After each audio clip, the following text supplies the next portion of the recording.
여러분 만나서 반갑습니다. 우리 주님의 은혜와 우리의 소망 되신 우리 주님의 그 사랑 능력이 우리 충정교회와 우리 온 성도님들에게 임하기를 주님의 이름으로 축복합니다. 저희 고신의 선배님이신데 존경한다는 말씀을 드리니까 제가 너무 황송하고요. 저야말로 정말 우리 옥 목사님 목회하시는 교회 오고 싶었는데 오늘 저녁에 이렇게 말씀 들고 오게 되어서 너무 감사합니다. 충정교회 금요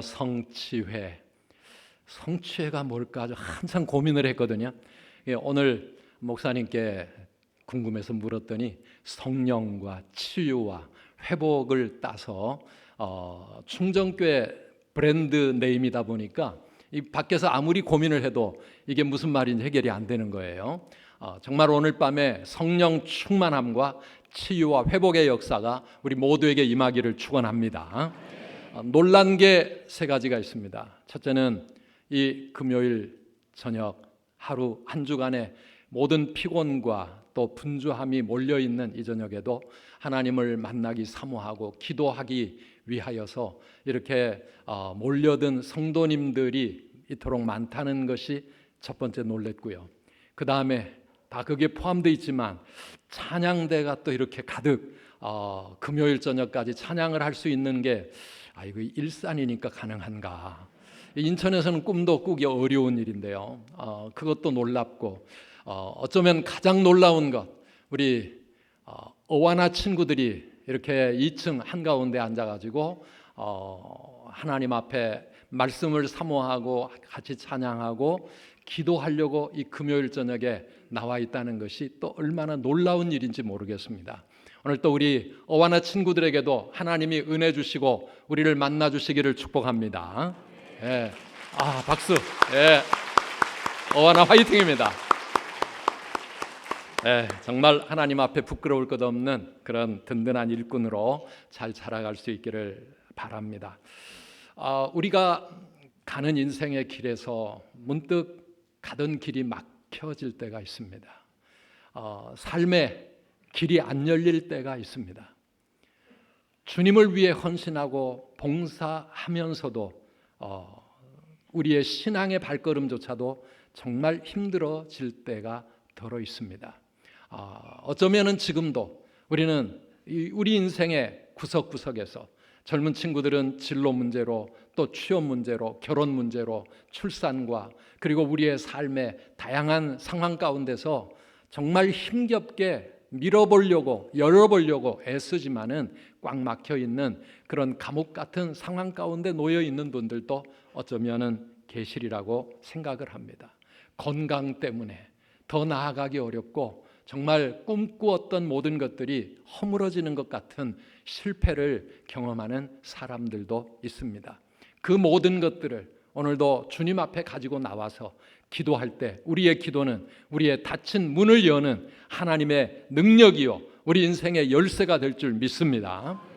사도행전을 읽다 보면 오순절 성령 강림으로 시작한 이 초대교회 상황이 굉장히 어떤 두 큰 세력들이 막 갈등 속에 있는 것을 보게 됩니다. 하나는 성령의 능력으로 기적이 일어나고 사람들이 변화가 되고 하루에 3,000명, 5,000명 회개하고 주님 예수 그리스도의 복음을 받아서 교회가 든든히 부흥해 나아갈 뿐만 아니라 이방인에게까지도 선교해 가는 그런 엄청난 부흥과 이 성령의 역사를 볼 수가 있습니다. 그런가 하면 교회가 시작하던 그때로부터 끊임없는 이 믿는 자들에 대한 세상의 핍박, 박해 때문에 스데반이 순교를 당하고 예루살렘 교회에 일어난 그 핍박에서 믿음을 지키기 위해서 결국은 삶의 터전을 버리고 예루살렘을 떠나서 여러 지역으로 뿔뿔이 성도들이 흩어져야 되는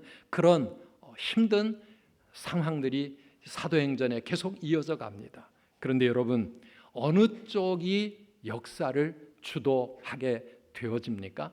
우리가 사도행전을 끝까지 읽어보나 아니 기독교 역사를 보든지 이 모든 상황 가운데서도 교회는 그 박해와 순교의 위협 속에서도 부흥하고 복음을 땅끝까지 전하고자 하는 예수님의 지상 명령 힘차게 이루어가게 되고 결국은 기독교를 박해하던 로마 제국을 뒤집어 엎어서 로마의 국교로 공인되기까지 세상을 변화시키는 하나님의 능력이 교회 가운데 나타난 줄 믿습니다.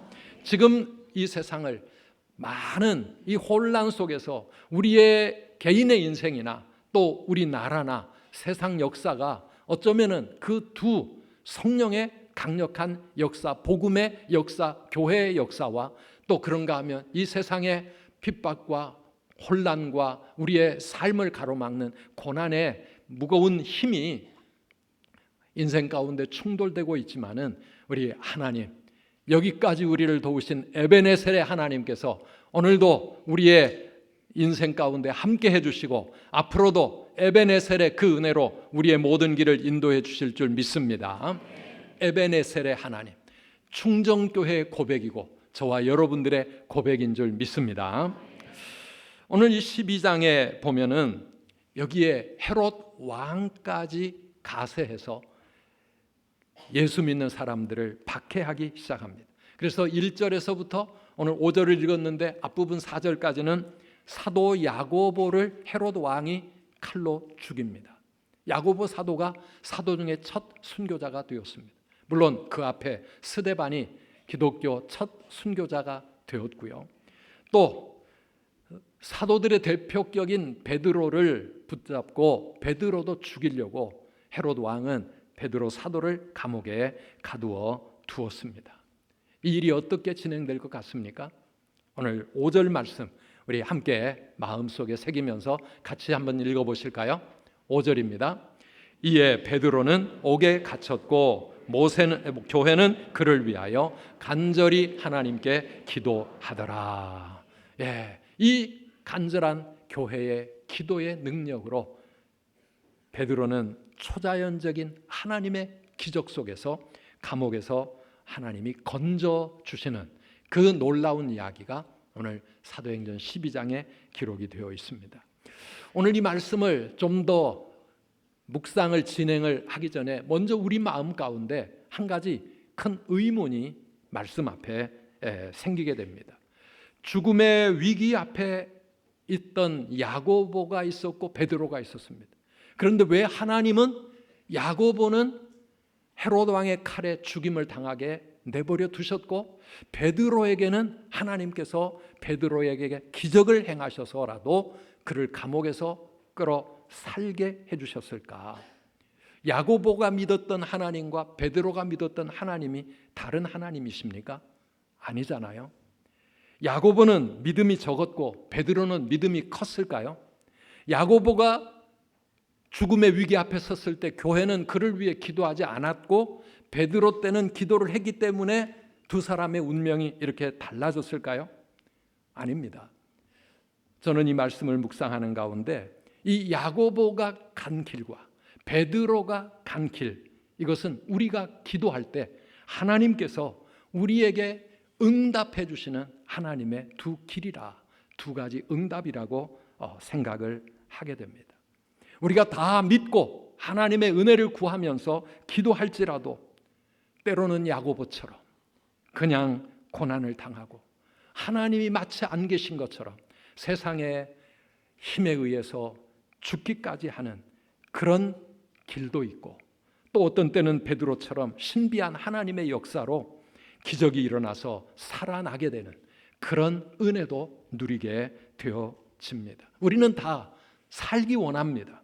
삶의 문제들이 해결되고 우리의 질병도 내 인생의 위기도 다 물러가기를 원합니다. 그렇게 사모하여 기도하지만은 때로는 그 고난 속에 하나님이 아무것도 안 하시는 것처럼 우리를 힘든 고난의 시간 속에 가두어 두시기도 하고 때로는 우리가 사랑하는 사람을 끝내 데려가시기도 하는 그런 하나님의 길이 있습니다. 베드로에게 일어난 기적이야말로 어쩌면은 정말 특별한 기적 같은 그런 특별한 경우일 것입니다. 그러면 여러분, 야고보는 왜 하나님이 내버려 두셨습니까? 야고보는 너무 억울할 것 같습니다. 야고보는 억울했을까요? 하나님도 믿음도 소용없고 기도해도 아무 소용이 없다고 의심하면서 하나님을 원망하면서 죽어갔을까요? 저는 그렇게 생각하지 않습니다. 왜냐하면 앞서 6장 7장에서 이미 먼저 첫 순교자가 되었던 스데반의 모습을 우리는 보았기 때문입니다. 스데반 큰 믿음의 사람이었습니다. 교회가 그를 위하여 많이 기도했을 것입니다. 그렇지만 스데반은 박해하는 사람들의 돌에 맞아서 순교의 길을 가게 하셨습니다. 그래서 여러분 사도행전 6장 15절에 보면 그런 스데반이 어떻게 죽음을 맞이합니까? 15절 같이 읽어볼까요? 공회 중에 많은 사람들이 다 스데반을 주목하여 보니 그 얼굴이 천사의 얼굴과 같더라. 아멘. 죽음을 앞에 두고 지금 어떤 두려움과 공포 속에서 야, 이건 내가 하나님 믿은 게 이게 지금 잘한 건가? 예수 믿다가 내가 이렇게 지금 죽임을 당하고 저 썩난 군중들이 나를 향하여 돌을 던지면 나는 피투성이가 되어 죽을 텐데 어떻게 하나? 두려움과 공포 속에 있는 것이 아니라 그 얼굴이 천사의 얼굴처럼 빛나는 모습으로 그는 죽음 앞에 섰습니다. 그러다가 마침내 7장 55절에 가면 같이 보실까요? 이 스데반의 죽음의 그 순간 스데반이 성령 충만하여 하늘을 우러러 주목하며 하나님의 영광과 및 예수께서 하나님 우편에 서신 것을 보고 아멘. 하늘이 열리고 예수께서 보좌에서 벌떡 일어나서 스데반을 맞이하는 그 영광스러운 모습을 바라보면서 스데반은 영광스러운 순교의 죽음을 죽었습니다. 세상의 관점에서 보면 스데반이나 야고보나 예수 잘 믿었지만 하나님의 축복을 못 받은 사람이고 기도해도 응답을 받지 못한 사람이라고 그렇게 생각할지 모릅니다.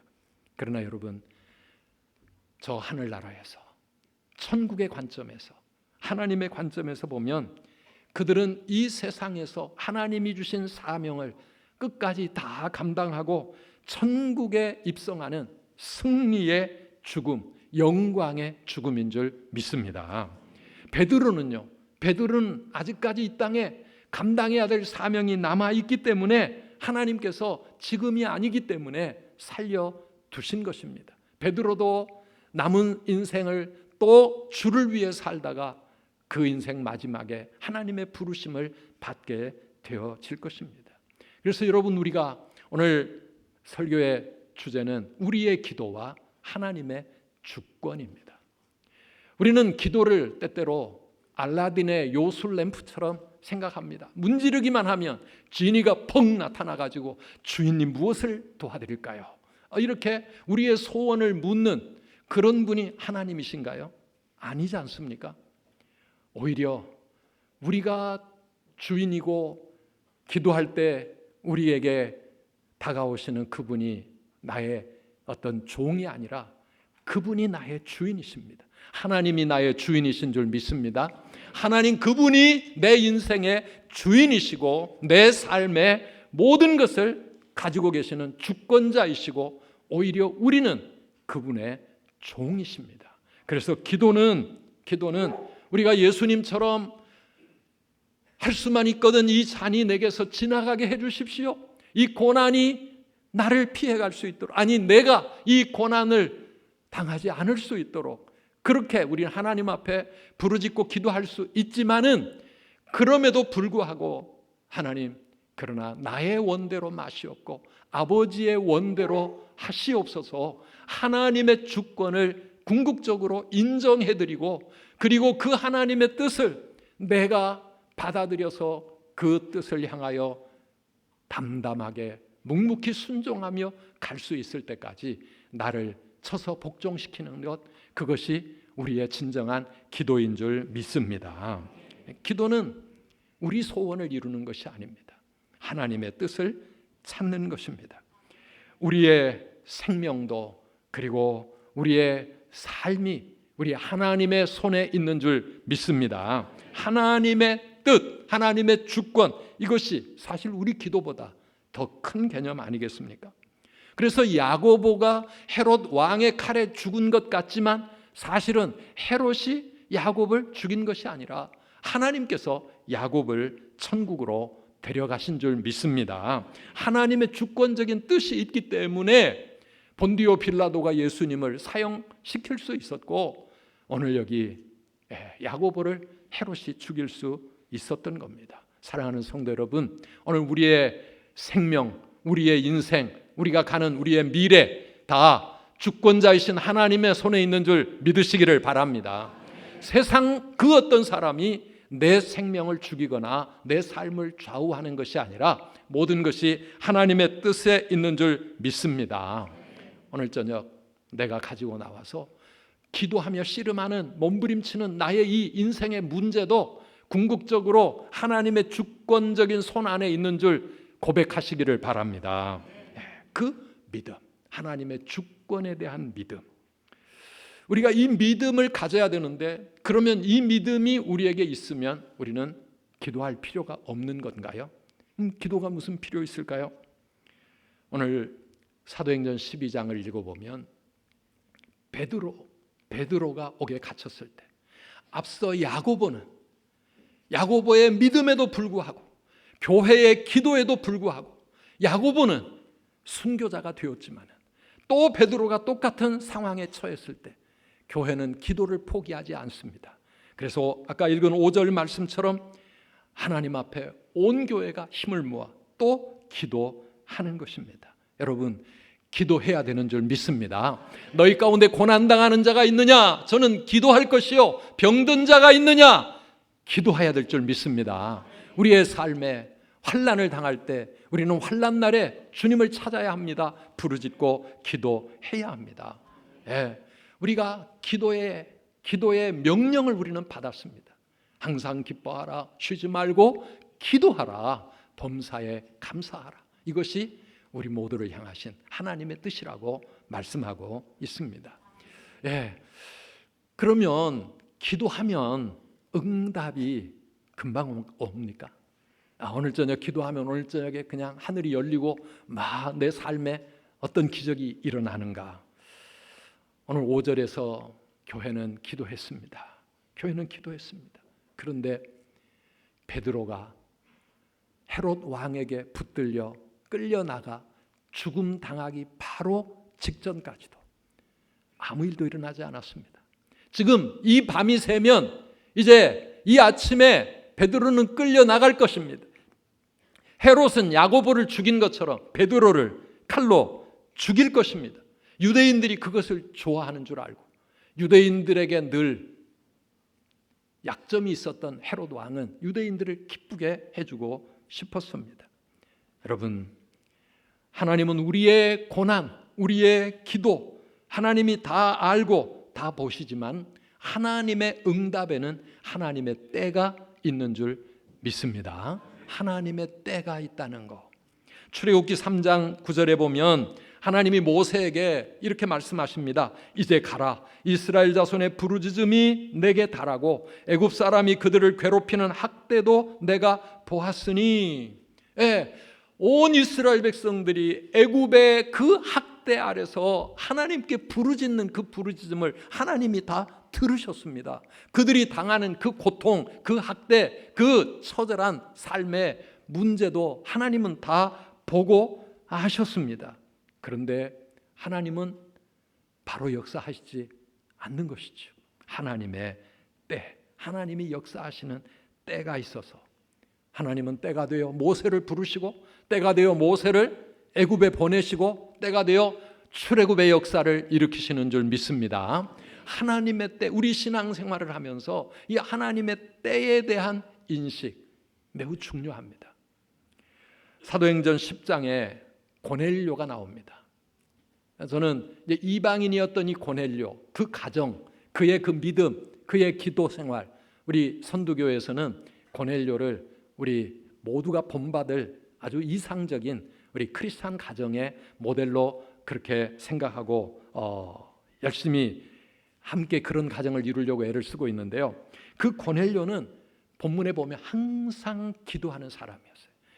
기도에 힘쓰는 사람이었습니다. 그런데 10장 4절에 보면은 천사가 어느 날 기도 시간에 고넬료에게 찾아옵니다. 그때 고넬료에게 이렇게 말합니다. 고넬료가 먼저 고백하지요. 고넬료가 주목하여 보고 두려워 이르되 주여 무슨 일이니까? 천사가 이르되, 그 다음에 같이 읽어보실까요? 내 기도와 구제가 하나님 앞에 상달되어 기억하신 바가 되었으니. 아멘. 내 기도와 구제가 하나님 앞에 상달되어 기억하신 바가 되었다 말씀하고 있습니다. 오늘 우리 충정교회 성도님들의 기도를 하나님이 받으시고 하나님이 기억해 주시기를 축복합니다.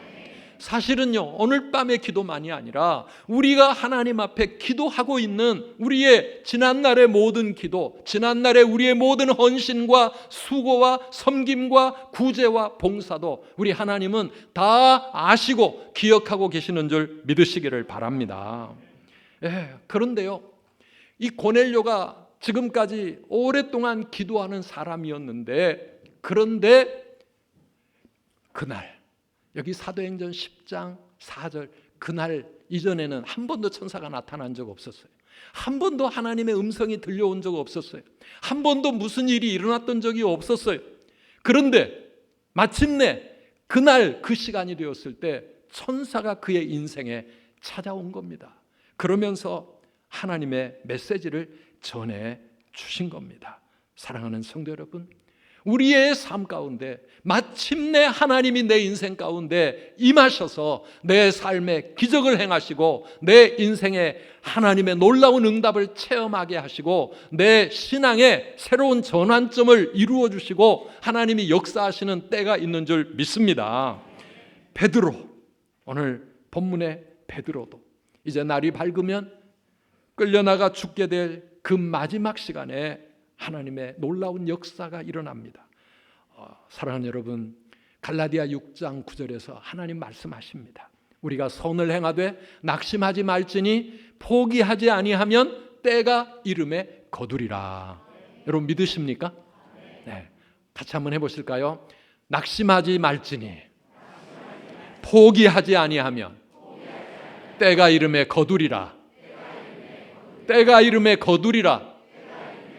아멘이십니까? 네. 오늘 뿌리고 내일 거둘 것을 기대할 수는 없습니다. 다 때가 이르러야 거두게 되는 줄 믿으시기를 바랍니다. 그래서 여러분, 기도를 멈추지 마세요. 하나님의 때가 될 때까지, 지금 응답이 없을지라도 우리의 기도는 멈추지 말고 계속 이어져 가야 될 줄 믿습니다. 지금 이 베드로가 옥에 갇혔을 때 교회는 그를 위하여 간절히 기도하더라 그랬는데 교회의 기도는 계속 이어지고 있는 겁니다. 사랑하는 여러분, 우리의 기도가 굳게 닫힌 우리 인생의 감옥을 열고 우리의 나아가는 길에 닫힌 문을 여는 열쇠인 줄 믿으시기를 바랍니다. 헤롯 왕이요, 베드로를 자기가 왕의 권세로서 결박할 수 있는 온갖 강압적인 방법으로 꼼짝 못하게 결박을 했어요. 우리가 읽지 않았지만은 6절 말씀에 보면은 이렇게 나옵니다. 헤롯이 잡아내려고 하는 그 전날 밤에 베드로가 두 군인 틈에서 두 쇠사슬에 매여 누워 자는데 파수꾼들이 문 밖에서 옥을 지키더니 그랬습니다.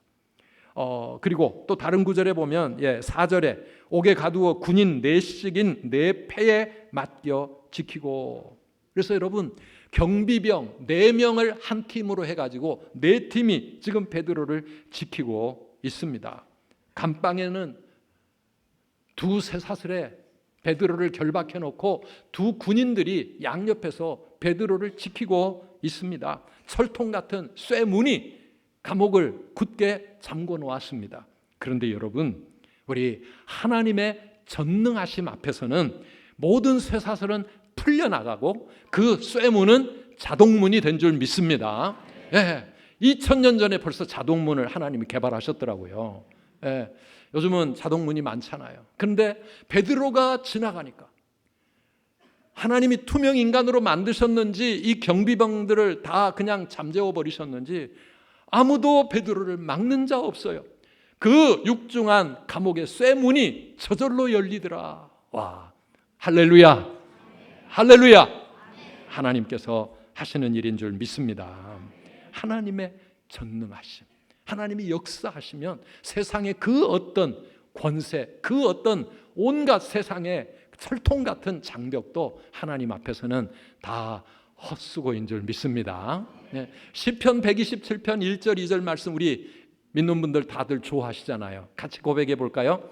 여호와께서 집을 세우지 아니하시면 세우는 자의 수고가 헛되며 여호와께서 성을 지키지 아니하시면 파수꾼의 깨어 있음이 헛되도다. 너희가 일찍이 일어나고 늦게 누우며 수고의 떡을 먹음이 헛되도다. 아멘, 아멘. 우리의 그 어떤 노력, 그 어떤 수고도, 그 어떤 실력도 우리 하나님의 은혜 없이는 아무 효과가 없고 다 헛될 수밖에 없다 말씀하고 계시는데요, 이 말씀은 동시에 뒤집으면 어떤 말씀입니까?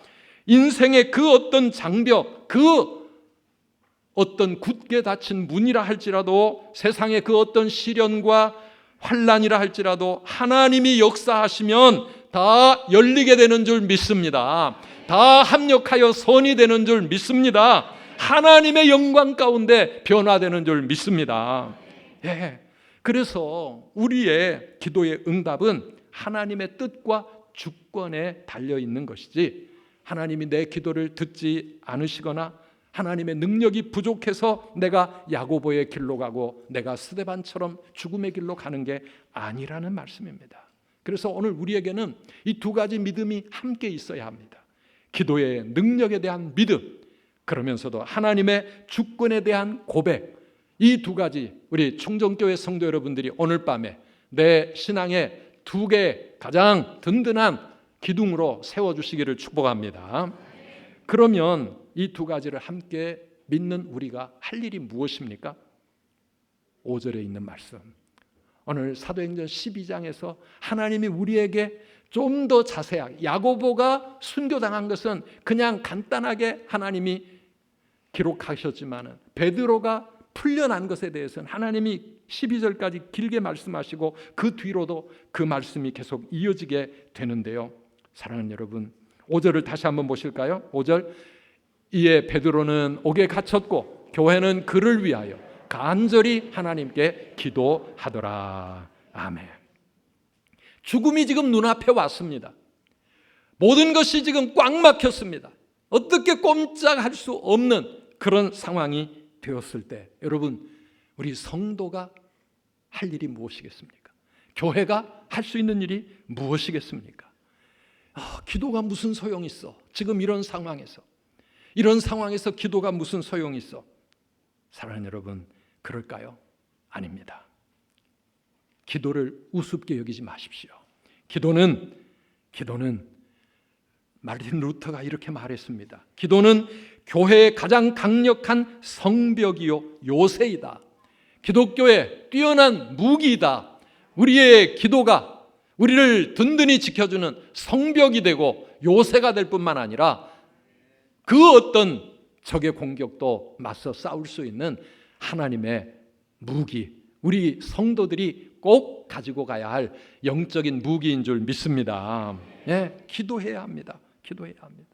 요즘 나라를 위해서 우리 충정교회도 많이 기도하고 계시는데, 어떤 사람들은 기도만 하면 뭐하냐 이렇게 이야기하는 분들도 많이 계시더라고요. 그 말도 옳은 말일 수 있지만은, 그러나 여러분, 기도를 우습게 여기는 말이라면 그 말은 틀린 말입니다.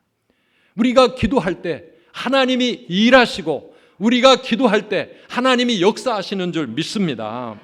기도할 때 하나님이 천사들을 통하여 일하시기 시작합니다. 7절 말씀 같이 보실까요?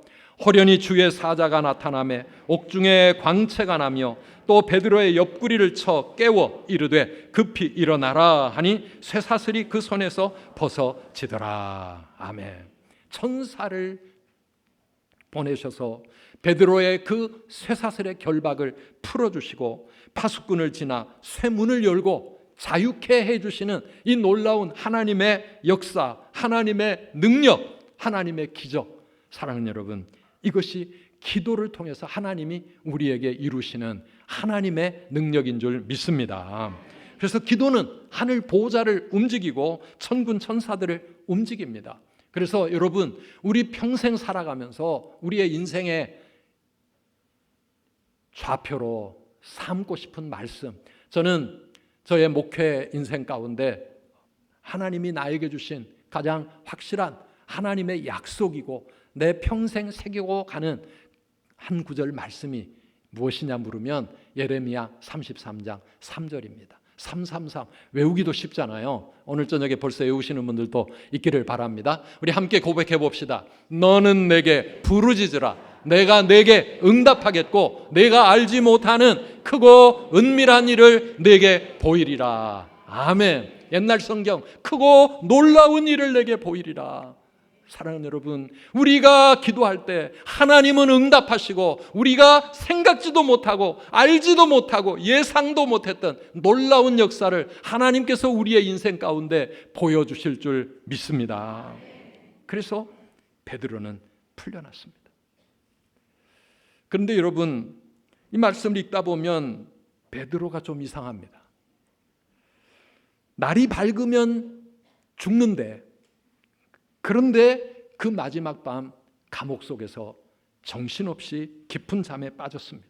천사가 나타나고 주의 영광이 그 감옥에 나타나고 이게 지금 난리가 났는데 베드로는 모르고 잡니다. 천사가 옆구리를 쳐서 빨리 일어나라고 베드로를 깨워야 할 만큼 베드로는 깊은 잠에 빠져 있습니다. 천사가 이끌어 가지고 감옥에서 나와서 시내로 거리로 나왔는데도 아직까지도 정신이 몽롱했다고 오늘 본문의 9절에 보면 나와 있습니다. 지금 이게 꿈인가 생신가 정신 못 차리고 있습니다. 여러분, 베드로의 이 모습은 우리에게 엄청난 도전이 되는 말씀 아닐까요?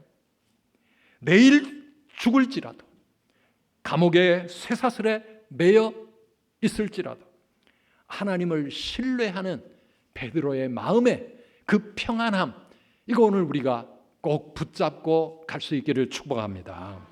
네. 야고보 죽었어요. 자기도 죽을 거예요. 지금 이 6월절 축제 기간이 지나면 헤롯 왕이 죽이려고 계획하고 있어요. 오늘이 그날이에요. 분명히 죽을 것 같은 바로 그 순간이고, 감옥에서 쇠사슬에 매이고 감옥의 그 경비병들, 군인들 지금 자기를 지키고 있는데 그 상황에서 잠이 오겠냐고요. 그 마지막 밤에 잠이 오겠냐고요. 그런데 베드로는 골아떨어져서 깊이 잠듭니다. 여러분, 이 평안함은 어디서 온 것일까요? 내 생명은 헤롯 왕의 손에 있는 것이 아니라 저 하늘 하나님의 손에 있습니다. 하나님의 뜻이면, 하나님, 내가 사는 것도 하나님 뜻이면 하나님이 살게 하실 것이고, 죽는 것이 하나님의 뜻이면 나도 기쁨으로 그 순교의 길 가겠습니다.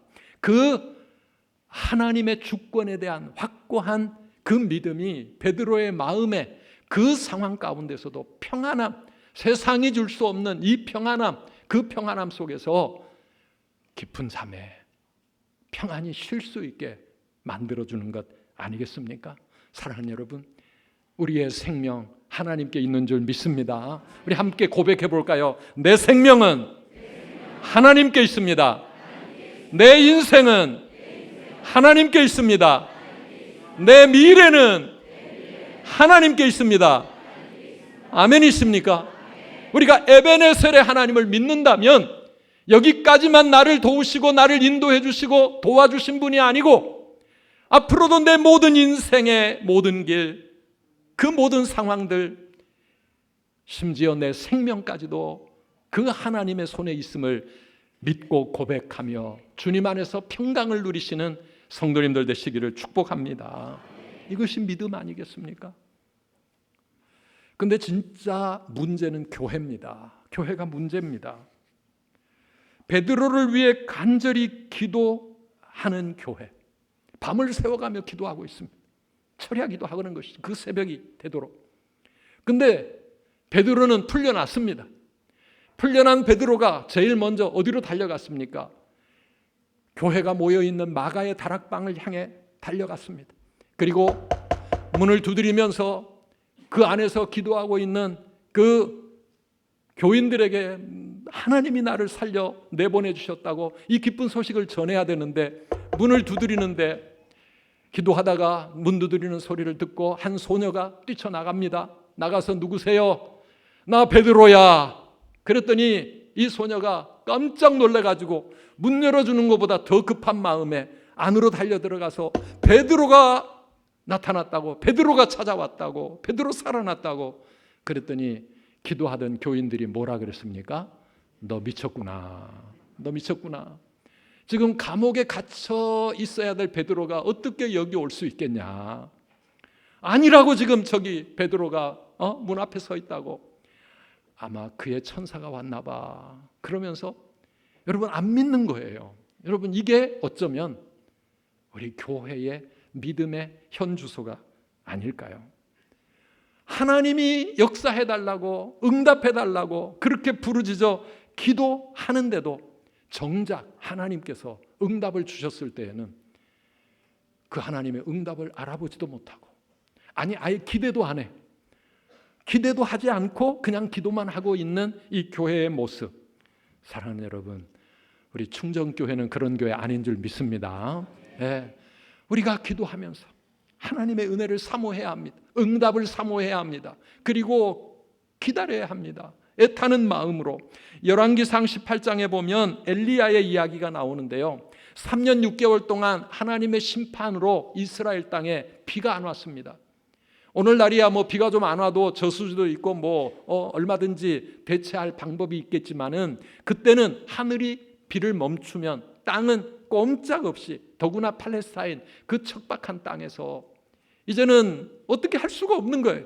심지어 먹을 것이 없어서 자기 아이를 잡아 먹어야 되는 그런 끔찍한 상황까지, 그런 처절한 상황까지 왔습니다. 그런데 어느 날 하나님께서 엘리야에게 내가 이제 이 땅에 비를 내리리라, 하나님이 비를 주시겠다고 말씀하셨습니다.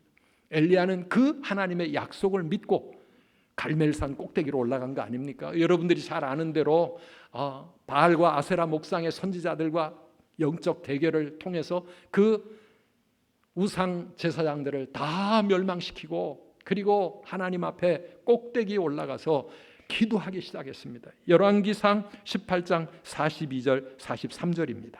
우리 같이 화면을 보고 읽어보실까요? 엘리야가 갈멜산 꼭대기로 올라가서 땅에 꿇어 엎드려 그의 얼굴을 무릎 사이에 넣고 그의 사환에게 이르되 올라가 바다 쪽을 바라보라. 그가 올라가 바라보고 말하되 아무것도 없나이다. 이르되 7번까지 다시 가라. 예. 엘리야는 무릎 사이에 머리를 넣었다 그랬는데 이건 굉장히 힘든 자세거든요. 그만큼 간절하게 우리 하나님 앞에 부르짖고 기도하는 거예요. 이 땅에 비를 내려달라고. 하나님이 약속하셨지만 그 약속을 믿음으로 붙잡고 아멘 믿고 있지만 우리가 해야 될 일은 뭐라고요? 하나님께 기도하는 일인 줄 믿습니다. 기도해야 합니다. 약속이 있기 때문에 기도하는 거고 믿기 때문에 기도하는 것 아니겠습니까? 그렇게 하나님 앞에 그 간절한 마음으로 기도하면서 사환에게 저 꼭대기에 가서 바다 끝에 구름이 보이나 봐라. 사환을 보냅니다. 사환이 돌아와서 아무것도 안 보입니다. 그래, 그러면 기도 더 해야 되겠구나. 그리고는 또 하나님 앞에 정말 무릎 꿇고 간절히 부르짖고 기도하고 한참을 기도하고 일어나서 또 가봐라. 몇 번까지요? 7번까지. 기도해도 아직 응답 없고, 기도해도 아직 응답 없고, 하나님이 분명히 약속하신 말씀인데, 비를 주시겠다고 했는데, 그래서 이 엘리야가 믿음으로 기도했는데, 그런데도 응답이 없고, 또 응답이 없고, 또 응답이 없고, 또 응답이 없고, 마침내 7번은 완전수 아닙니까? 하나님의 그 때가 찼을 때, 어쩌면 엘리야의 기도가 찼을 때, 그때 마침내 사환이 소리 지릅니다. 선생님, 저 바다 끝에 손바닥만한 구름이 보입니다. 손바닥만한 구름이 보입니다. 엘리야가 이제 됐다. 이제 큰 비가 이 땅에 내릴 것이다 하면서 그 산을 달려 내려가지 않습니까?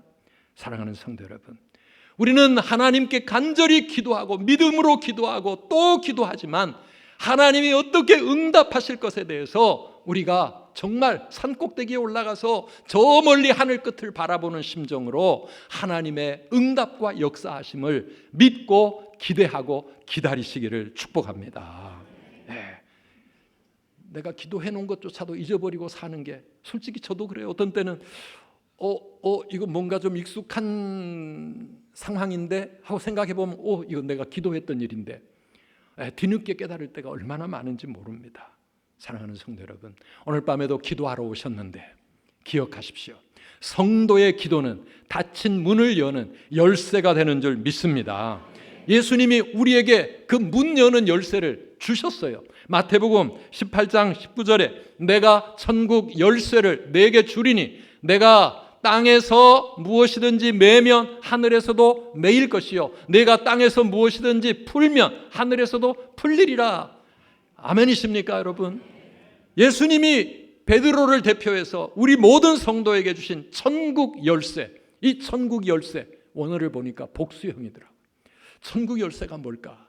첫째는요, 천국을 여는 열쇠, 예수 십자가의 복음인 줄 믿습니다. 복음이 아니면 아무도 천국에 못 들어갑니다. 예수 믿는 이 믿음 아니면 천국 못 들어가요. 그래서 이 예수 그리스도의 십자가의 복음, 이것이 교회에 맡겨주신 천국을 여는 열쇠 중에 첫 번째고요. 그 다음에 성도들의 기도, 이 기도야말로 천국의 문, 축복의 문을 여는 주님이 우리에게 주신 열쇠인 줄 믿습니다. 예, 이 천국의 열쇠, 이 열쇠를 우리는 다 가지고 있는데 여러분, 이 열쇠를 그냥 장식품입니까? 그냥 가지고 다니는 겁니까? 아닙니다. 우리는 이 천국의 열쇠를 사용해서 하나님 앞에 부르짖고 기도함으로 천국의 문을 열고 우리의 막힌 인생의 문을 여는 그런 믿음의 사람들, 기도의 용사들 다 되시기를 축원합니다. 베드로를 옥에서 나오게 한 것은 천사들이었지만 그 천사를 나오게 한 것은 성도들의 기도였는 줄 믿습니다. 우리의 기도가 하나님의 역사가 일어나는 도구가 되는 것입니다. 그래서 우리는 하나님의 주권적인 뜻을 믿으면서도 기도해야 합니다. 기도해야 합니다. 2년 전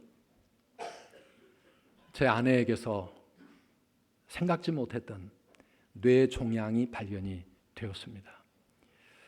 하나는 2개가 발견이 됐는데 오른쪽 눈 뒤에 있는 종양은 자라나면 수술을 할 수 있고 그것 때문에 시력을 잃을 수도 있지만은 그거보다 더 치명적인 것은 숨골, 이 숨골에 종양이 생겨서 이 숨골에 있는 뇌종양은 의사들도 이 수술을 하고 싶어 하지를 않을 만큼 수술도 어렵고 수술을 해도 예후가 너무 좋지 않고 후유증이 따르기 때문에 정말 어떻게든지 이 종양이 더 이상 자라지 않도록 해야 합니다. 의사가 그런 이야기를 했습니다. 그런데 이 뇌 안에 있는 종양을 더 자라지 못하게 하기 위해서 우리가 할 수 있는 게 아무것도 없는 겁니다. 무슨 약을 먹을 수 있는 것도 아니고 뭘 어떻게 치료할 수 있는 것도 아니고 그저 그냥 막연하게 자라지 말도록 그렇게 안타까운 마음으로 애타는 마음으로 살아야 할 수밖에 없는 것이죠. 근데 우리는 뭐 할 수 있어요? 기도할 수 있어요. 기도할 수 있어요. 우리 선두교회 성도님들이 엄청 기도 많이 하고 계십니다. 엊그저께 이제 2년째 MRI를 찍어봤는데 의사가 너무나 행복한 결과입니다. 아직까지도 처음 발견했을 때와 똑같이 꼼짝하지 않고 있습니다. 그런 답을 주었습니다. 이게 뭐 우리 교인들은요 그냥 하나님 성령의 불로 찢어 소멸되게 해주시고 싹 사라지게 해달라고 그렇게 그냥 열심히 기도하고 있는데 의사는 그런 일은 안 일어나고 의학적인 최선의 결과는 그냥 죽을 때까지 이대로 가만히 있는 거 이게 최선입니다. 그러는데 아니 언제부터 이렇게 자라나기 시작했는지 알 수 없는 이 녀석이 마지막 천국 갈 그날까지 언제까지 가만히 있을지 그건 누가 어떻게 알겠습니까? 지금으로서는 그냥 체력이 많이 이렇게 다운되었을 뿐 일상생활하고 또 새벽기도 생활하고 신방하고 사역하는데 지장은 없는데, 그런데 보면 체력이 2년 사이에 현저히 떨어져서 참 마음이 많이 아픕니다. 그런데 제 아내 보면 그 일이 있는 것과 없는 게 차이가 없을 만큼 너무 담담하게 이렇게 받아들이고 지금도 기쁘게 행복하게 잘 생활하고 있어요.